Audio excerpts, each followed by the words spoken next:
This is section 3.1.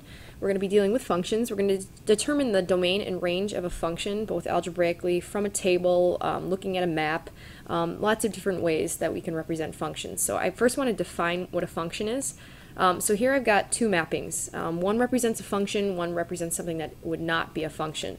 So here the definition, let A and B be two non-empty sets. A function from A to B is just a rule of correspondence that assigns to each element in A exactly one element in B. So this is just set A, set B, right?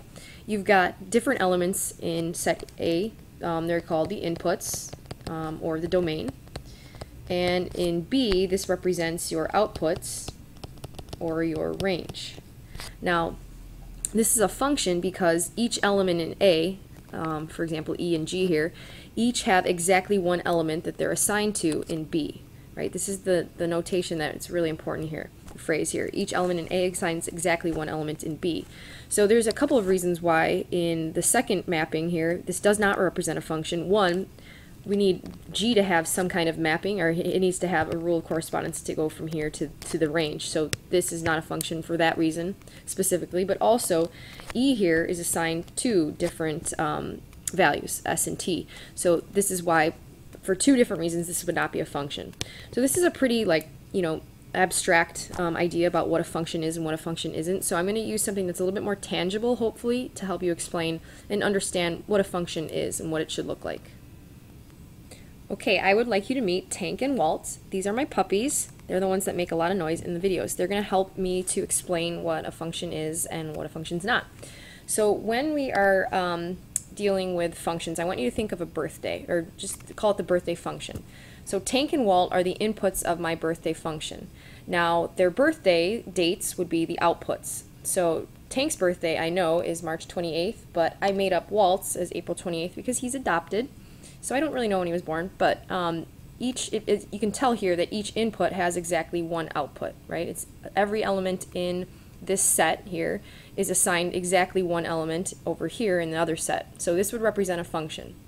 Now, of course, there could be multiple inputs with the same output. So for example, there are other famous people who are born on March 28th, such as Lady Gaga and Vince Vaughn. So Tank, Lady Gaga, whatever, she's crazy, and Vince Vaughn all share the exact same birthday on March 28th.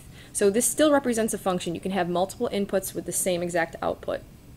Now, Tank cannot have two birthdays, right? He can't be born on two different days. So one input cannot be assigned two different outputs, okay? So this would represent something that is not a function. So essentially, that's how you're going to remember what is a function and what's not. So for every x, you can only have one y. Multiple x's can have the same y. Okay, so that's a basic understanding of what a function is. Now, function notation is something specific that you need to be really familiar with. A function can be represented with a table here. So I have a table that just shows the price of a stamp as years pass. So when it says something like find f of 1975, you're going to look for the input 1975. So this represents your input. And my output in this case, because if 1975 is my input, the output would be 13. So f of 1975 is 13. Now, if I want to find, f of 1985 minus f of 1978, that means that with this input here, you would search for this number, so 15. Oops, that's not 85 at all. Here it is. So 22 minus f of 1978. And I would get 7, right? So if I were to interpret this result, I would say that the price changed from 7 cents over those 7 years. Okay, now you're also going to be asked to find the domain and range of functions. So I just want to give a quick review of domain and range. So when you're looking for the domain of a function, it's your values horizontally, right? Your x values left to right. So in this case, these values, this continues forever and forever. This parabola is going to extend to negative infinity and positive infinity in the x direction, so it's all real numbers. Now, when we assign that in interval notation, we want to write it like this. Now, our range, for range values, you want to look for low to high. So my lowest point on this graph is at y equals 0, and everything extends to positive infinity. Now, I would write that as y is greater than or equal to 0, but now that you know interval notation, you're going to write this as including y, so closed bracket, 0 and then to positive infinity with an open bracket. In the second function here, h of x, to find the domain here, notice that you are starting at x equals 0 and only going in positive to positive infinity in the x direction. So our domain here is x is greater than or equal to 0. Written in interval notation, it would be 0, close bracket, and then to positive infinity, open bracket. The range starts the low point here at y equals 0 and extends also to positive infinity. So our range would be y is greater than or equal to 0 with a closed bracket on 0 and an open bracket on positive infinity. You could also write little positive in there too, just to denote that it's positive infinity. Okay, now, so let's say we don't have, a graph of a function in order to tell its domain and range. You can still identify the domain and range of a function just by following this pretty basic rule here. So the domain of a function is always going to be all real numbers unless you have an even root. So if you have an even root, then obviously the inside of that root cannot have a negative number. So you're going to have an inequality for your domain. Also, of course, if you have a denominator, you cannot have 0 in the denominator, so we're going to exclude some certain values from that. So basically, as long as it satisfies, as long as you don't have either of those conditions, it's always going to be all reals. So like in A, hopefully you know that this is a linear equation, so obviously something that looks like this is going to go on to positive and negative infinity in both the x and the y direction, so this is all reals. Again, written as negative infinity to positive infinity. But it also follows this rule as well. We don't see, an even root, and we don't see a denominator here, so we don't have to worry about excluding any numbers. Alright, so in B, we don't see condition 1, we don't see an nth root. However, we are seeing a denominator here, so we would set the denominator equal to 0, and we would get x cannot equal negative 3/2 or positive 3/2. Now, when you write this as an interval notation, you're going to say, okay, if it's splitting up in this interval here, from negative infinity to 3/2, and 3/2 to positive infinity, you need to include all of these values except right here at 3/2. So, of course, this would actually be my answer right there, a little union. Okay, in C, since we have a radical and it's an even root, that means that the inside cannot be negative. So what I'm going to do is solve an inequality. Negative 2x plus 3 must be greater than or equal to 0. So when I subtract the 3 and I divide by the negative 2, it's going to flip the sign and I end up with x is less than or equal to 3/2. So of course when I write this as an interval notation, I would write this, let me erase here and get some more room. I would write this as from negative infinity to 3/2, and I'm going to have a closed bracket this time on 3/2 because it can equal 3/2. Okay? Now in D, you have a radical, however, it's a cube root. So recall, a cube root, you can have negative inputs here. So the domain here is, again, all reals. So negative infinity to infinity. Alright, I'm going to skip 4 and 5 until the end. I will do these at the end so that you can just check them with the key. If you want to listen to the actual solution, then you can continue to listen after I go to the range. So the range of a function is found by either common sense, so understanding what that function looks like, and then determining what the range would be based off of that, or what I like algebraically is you can just solve for x and then just examine the y restrictions just the same way that you just did with the domain. So here, for example A, I would use obviously my knowledge of the fact that this is a line and say, okay, it's all reals. So negative infinity to positive infinity. However, let's say I didn't know that. What I'm going to do here is actually solve for x. So I would add the 4 and divide by 2, and I get this function here. And if I look at the domain of this function, I can input anything I want because, 1, it doesn't have an nth root that is even, and it doesn't have an expression in the denominator that I can set equal to 0. So this is why, again, it's all real numbers. So there's always a way to check it algebraically as well. Okay, so in B, I have a basic understanding of what this cube root function should look like, right? We know that from, our Algebra 2 class. But let's say again that you didn't know how to, or what that function looked like. You're going to solve again for x and then examine the restrictions on y. So if you add 4 and divide by 2 here, and then cube root both sides, you end up with this. Now, again, when you have a cube root, you don't have to worry about having this become a negative value. The only thing you would have to worry about is whether or not your denominator can be set equal to 0, and it cannot, so this is going to have all real numbers as well. So our domain here, or I'm sorry, our range for this function is all reals. In part C, this is one where I would solve for y or x and then examine the restrictions. So solving for x, first let's multiply by 3x plus 1 on both sides to get that out of the denominator. This is now turning into a literal equation, so make sure that you're only doing operations and rules that you can apply in all situations and not making any partial mistakes in your algebra. So I'm going to distribute here to get 3xy plus y equaling 2x minus 5. Now that I can collect my x's, I'm going to do that. I'm going to move the 2x over here, and I'm going to move the y to the other side.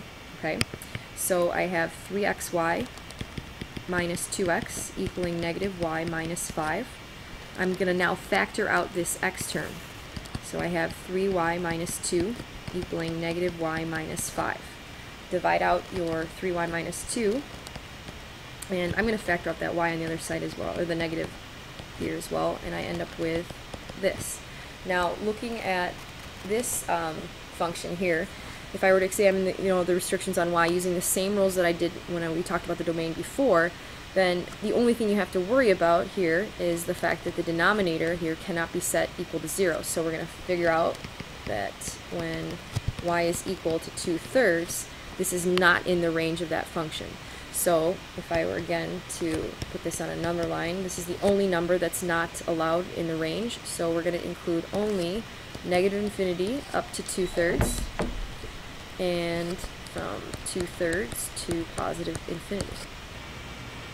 Okay, so problem D here, hopefully you're recognizing this as a circle from chapter 1, right? This is the top half of a circular, or of a circle. So you can find the domain here as well. That's something you should probably be able to do in practice, but let's focus on the range. So I'm going to solve for x. Now this is just a radical equation, so I'm going to isolate that radical then. And then I'm going to go ahead and I'll square both sides. So if I simplify here, and I move that 4 over,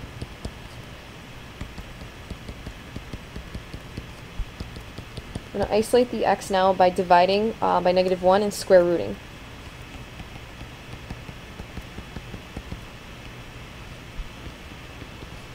Okay, so now that we're looking at this, I want to make sure that my the inside of this radical is going to be positive. So you can find your key numbers here.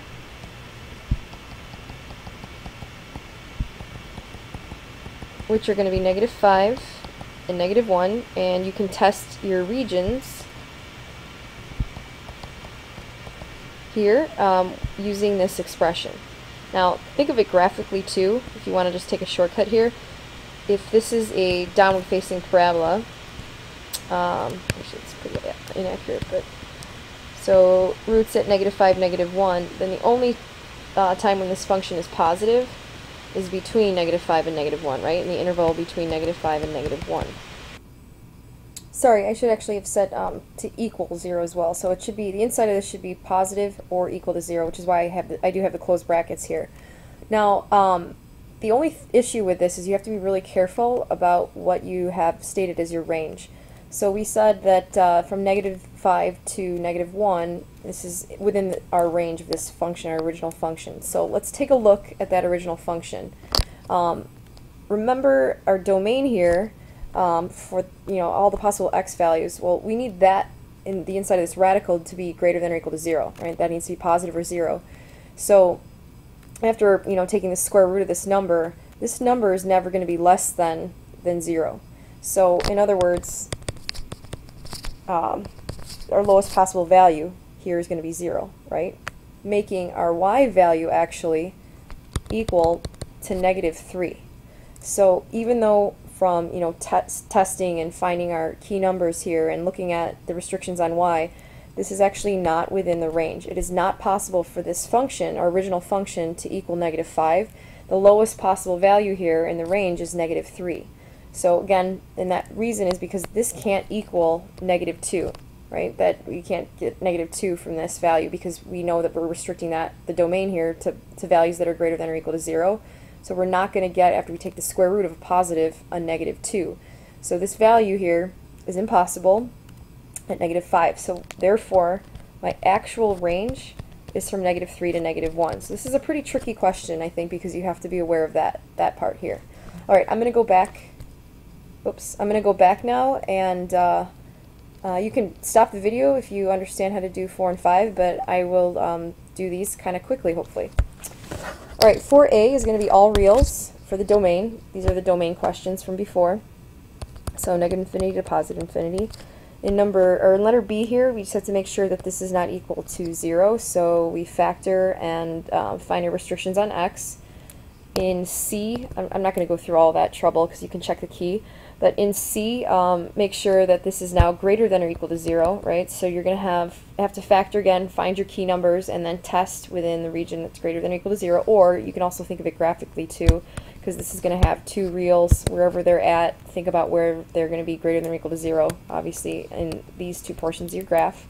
And then the last one here is going to be all reals again, right? Because it's an odd root. So that's how you would quickly do for A through D for the domain. And then for 5, in problem A, x cannot equal 2. So from -infinity to 2, and from, it's an open bracket, from 2 to infinity is our range, or domain, excuse me.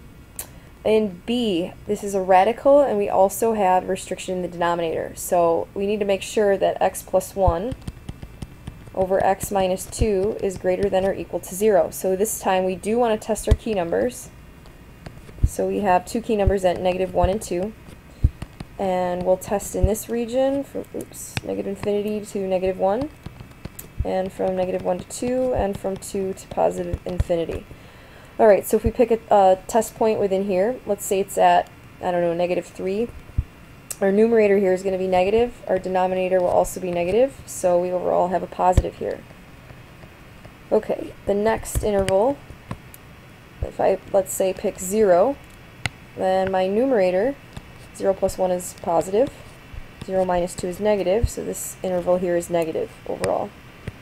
And lastly, if I pick any number larger than 2, then I get a positive in the numerator and a positive in the denominator, making this interval positive. So that means that from -infinity to -1, and from, excuse me, I should have a closed bracket on the -1, and from 2, this time with an open bracket, because again, if 2 is in the denominator here, x equals 2, the denominator becomes undefined, or the overall fraction becomes undefined, and then to +infinity. Alright, in C, this is going to be all reals except for where this denominator is equal to 2. So we have from -infinity to 2, and from 2 to +infinity, and that's because here you have the cube root, not an even root. Okay, so this very last problem, I'm actually going to change it. It should be the same, or like I'm going to change it to a different value, but it should be the correct one on your papers because I'm making this change prior to printing it out for you guys. So let's make this, what do I want to make it? Flat, yeah, okay. Alright, so let's say that this is your new function here. Oops. And I want to find the domain. So before, we still have the same restrictions. You know, our denominator can't equal 0, so we know that x can't equal 2 or 1. And from our numerator here, this must be greater than or equal to 0. So if we solve here, we end up with x must be less than or equal to 5. So make sure that you understand what this is saying. If we place these numbers on a number line here, and I wanted to shade the regions where I have possible x values, starts at 5 and works our way here, but oops, stops once we get to 2, right? And then keeps going, stops again when we get to 1, and then keeps going. So we have 3 different intervals here, so we need to write it to reflect those 3 different intervals. We have an interval here from -infinity up to 1. We have another interval from 1 to 2. And we have our third interval here from 2, I'm not a room, to 5. Close bracket only on the 5. Okay? So hopefully you got that right. Thanks for sticking in here, folks. 20 minutes long. I appreciate it. Alright, you're done with the first section from chapter 3.